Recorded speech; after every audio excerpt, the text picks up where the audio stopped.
duas metades. E a palavra usada lá é aramaica, não é hebraica. Ela é muito específica. Magoar ali significa afligir a mente, desgastar a mente. Irmão, sua mente anda desgastada pelos cuidados do mundo? Profissionalmente, socialmente, financeiramente, economicamente. Pressão mental. Ele magoará os santos do Altíssimo. Que leitura clara nós fazemos disso nos nossos dias, não é? Desgaste mental, para nos tornar inválidos para Deus. Então, esse é o sentido desse termo aí, já explicamos. Há uma frase de Agostinho, talvez já tenha citado aqui para os irmãos e vou repeti-la. Quando eu era um jovenzinho cristão, li essa frase. Quanto ela foi de ajuda para mim.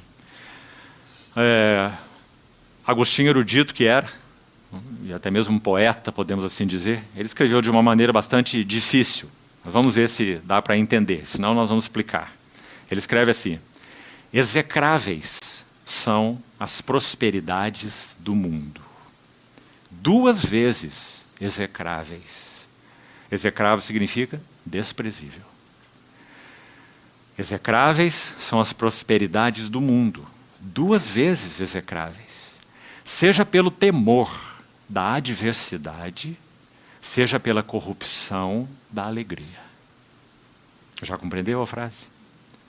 Quando nós entramos nas prosperidades do mundo, elas são desprezíveis, atraem o nosso coração, mas são desprezíveis, porque elas são duplamente desprezíveis. Quanto mais entramos no mundo com o nosso coração, mais nós temos temor das adversidades, por um lado. Por outro lado, quanto mais mergulhamos no mundo, mais nós temos corrupção da alegria. É claro, é uma alegria espúria depositar o nosso coração no mundo e cedermos às atrações e às conquistas do mundo. Então ele diz, duas vezes execráveis. Temor da adversidade, corrupção da alegria. Então, irmãos, que grande exortação nós temos nesse pequeno texto. Você vê que o que Paulo tem em mente nunca é diferente sobre Paulo, particularmente sobre Paulo. É a centralidade de Cristo. Casados como se não fossem, os que se alegram como se não se alegrassem, os que choram como se não chorassem, os que compram como se nada possuíssem. Centralidade de Cristo. Tão linda, tão clara. Né? Então, esse foi um aprendizado na vida de Davi. Alianças mundanas. E o Senhor podando aqui, podando ali, ensinando aqui, disciplinando ali, trazendo Davi para aquela realidade onde ele poderia ser chamado pela misericórdia de Deus, de um homem segundo o coração de Deus. Mas quantos tratos, irmãos. Vamos passar para o segundo elemento sobre Davi. 2 Samuel, capítulo 24, agora. Mais um golpe misericordioso do Senhor na vida de Davi, fazendo o quê, como nós vimos à luz de Timóteo? Formando ou forjando um vaso preparado e útil para o seu possuidor, preparado para toda boa obra.